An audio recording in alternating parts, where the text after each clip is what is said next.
Hello, today we are talking to Shanya Suppasiritad, founder and director of Rentr. Welcome, Shanya. Thank you for having me. So I'm really interested in this new business that you have set up, Rentr.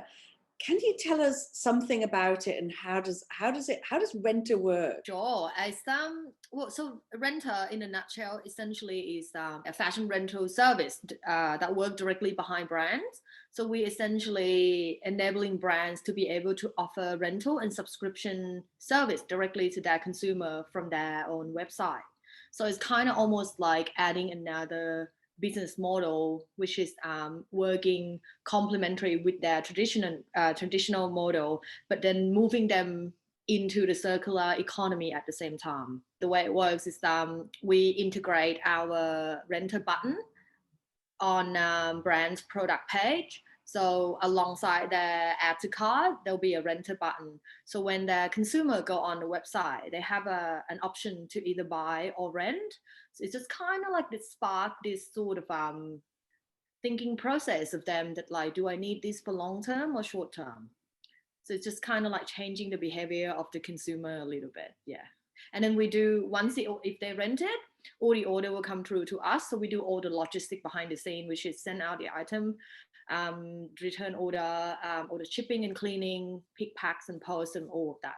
Say I want to, I go online and I see something and I go, oh, I might not really get my wear out of that. I'll rent it instead. What sort of cost am I looking at to sort of rent something? So, the way we design our model is to support every single brand across the board, right? So we've got brands that really tailored toward special occasion. So those are for more shorter term. So our option is that we can rent it for 4 days, 8 days, 14 and 30 days. And so the 14 and 30 days probably catered toward a little bit more brands that has those like really nice elevate workwear that's just a little bit more you need it for really a longer period of time.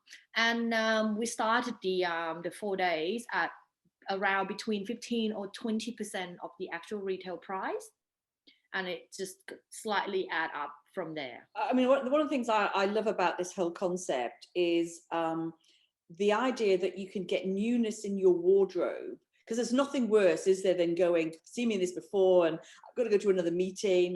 But the idea of going, oh wow, I can have something, and then next month I can get another group of products and people are going to go, wow, she's got so many clothes in her wardrobe, but actually I don't. I only have a few clothes in my wardrobe.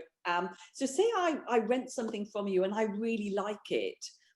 Can I buy it? Yes, you can. So the way we work with brands, we also encourage them to, really like build that relationship with that customer, because the thing is, these are their customer that engaging with them in a very different way. So it's kind of almost like try before buy a little bit too. So if they have it for a month and they realize that like, okay, this is the piece that I want to keep for a long time, then yes, they can go directly to the brand website. They get the discount from the brand and they can buy the brand new one. So basically taking the rental cost like off the actual price. Then that particular item will come back to our warehouse, because we want that to keep on going in the cycle of like the rental until it's retire and it can't be rent out anymore. So we kind of separate the two inventory. How many times are you envisaging that something's going to be worn by a different person before it becomes unwearable and it needs to go off to its next life? It's really for garment, it's really depend on the fabric and how well the cloth was made. So usually generally we trying to get on average try to get to about 21 wear. So we'll go out for 21 times, but then each time it comes back though that that's when we do a quality control check every single time, just to see whether, hey, is this still as close to brand new as possible? Because the experience of receiving something, even though it's rental and it's not 100% brand new, you still want that experience of having something new. So you can't be sending out something that looks a little bit tired and all of that. But the beautiful things about having us looking after all the caring of the fabric is that we can extend it to as long as possible, because we've got the specialist team that can be as gentle to the garment as much as gentle, to the world as well. Because some of them will only need wet cleaning, some of them don't need dry clean. So it's just kind of like we really, really wanted to control the whole process of how people interacting with their wardrobe. But this is the thing, we're shifting the mindset of like, if you don't have to own it, then it's just about having access to, then the responsibility of those things has become like, there's a specialist group of people behind this can take care of that for you. I'm really interested in how you got to be, how you got to where you are now in terms of the founder and CEO. So what's your background? I live many lives, so it's a little bit odd, but well, I originally from Thailand, so I moved here after I finished, I graduate advertising, got over here, and then I wanted to be a pastry chef. So I was a pastry chef for 4 or 5 years, and then and then I'm kind of like, oh yeah, I like it. But then I got a bit of test in, I need a little bit of a break from that because the hour was like killing me. So I was like, oh, I'm just going to jump into, a quick like retail job just in between. And then I started to interact with the fashion industry from then. And I was just kind of like, this is kind of like touching me in a very different point. Like I really like the industry at the time. That was like years and years and years ago. So I was kind of, so I went back to study the fashion business, and then kind of started my journey as fashion stylist. Well, I was doing toward more personal stylist, if I'm being honest, and that was like essentially the best job in the world. You just take people shopping, and it's kind of half styling and therapies at the same time. And when you see, the end of the 4-hour session, someone's gone home and they feel amazing about themselves, they feel excited to go out again, having the new wardrobe, it's just amazing feeling to get someone confidence up and empower them to go out and do what they're supposed to. In 2015, I came home from work on Friday night with a bottle of wine, and I was like, I'm gonna have a chill night in and watch some Netflix. So I was like flicking through, and it's like, I'm gonna watch some fashion documentary, and I came across this thing called True Cost, and I was like, oh, this is interesting. So I sat down and watched it, and like 2 hours later, I was in tears. It was insane how I was working in the industry every day, and I had no idea. I literally have zero idea of how bad it was. So I was kind of like, oh my God, I am one of the main facilitator. All I do is tell people to buy. And I was just like, okay, do you kind of just sit back and like, all right, someone else will solve this problem? Or do you want to solve this problem? Is that, so then I start by thinking about what are the solutions. I have the power to educate my clients. Can I find a solution for them? Can they still be happy with their new wardrobe and leave as minimal footprints as possible? But at the time, 2015, I found it very difficult to consume sustainably in the fashion industry. It was so hard. Like if you adding each person budget onto it as well, it's almost not, like it's impossible. So I've started to look at where is the disconnection, what's happening. So then you started to realize that, so we're currently producing 700 billion items a year. That's essentially about 10 items for every single person in the world, like every single year. And then at the same time in Australia alone, we throw away 6,000 kilos of textile waste every 10 minutes. So you kind of like, wait a second, why are we producing so much? And then of course we throw away so much because we have so much.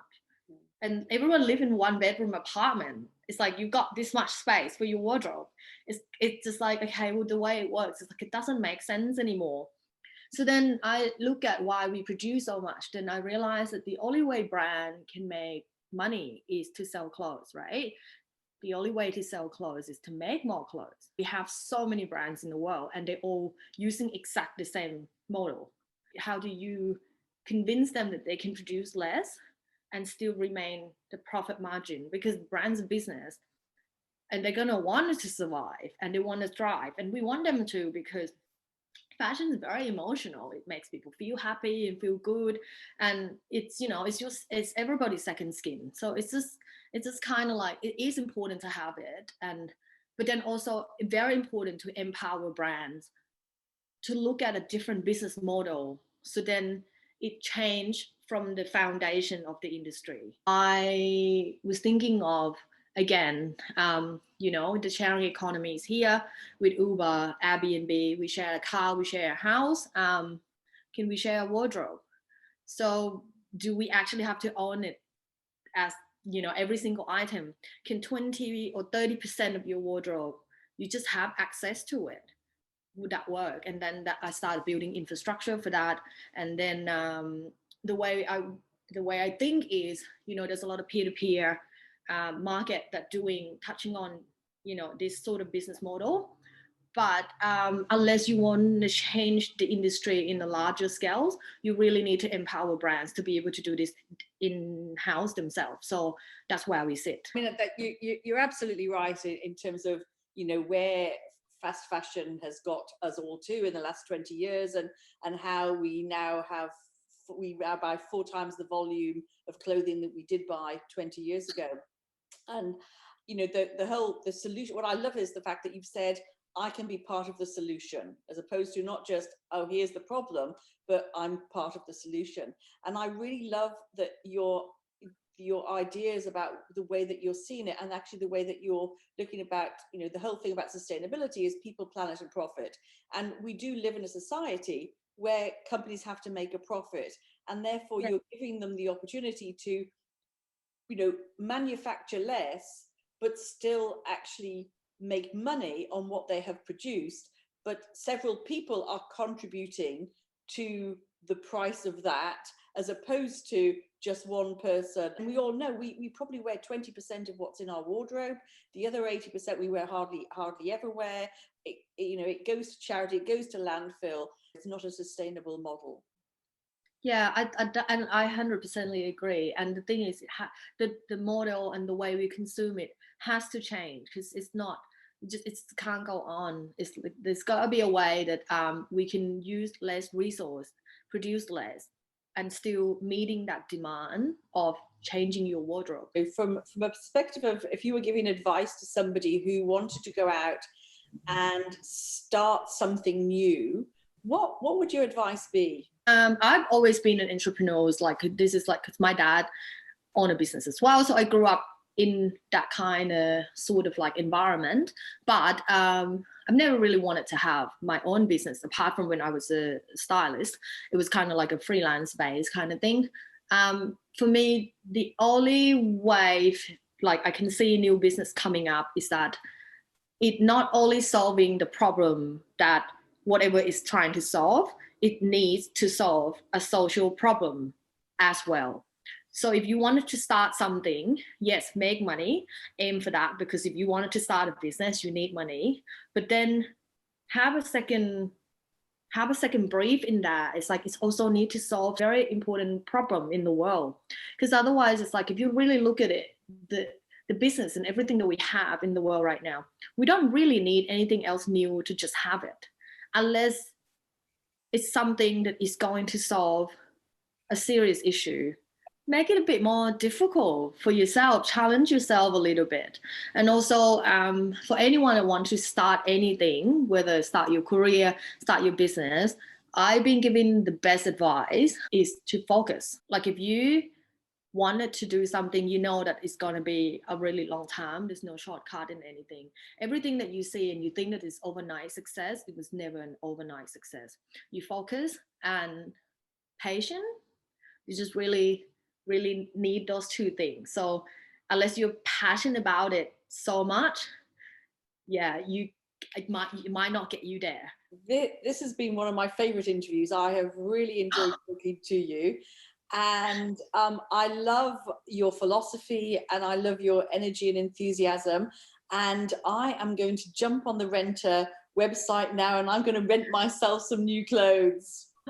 Thank you. We're still growing. At the moment, we've got 3 amazing handbags brands.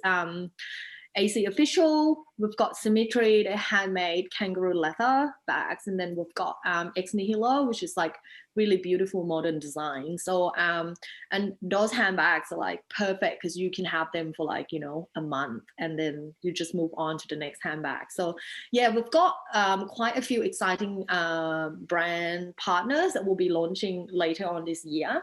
And yeah, we're just getting started, really. Yeah, that's great. And I just want to see you grow and succeed because I just love the whole philosophy behind what you're trying to do. So Shanya, thank you very much for your time today. I really appreciate you coming and talking to us. Thank you. Thanks so much.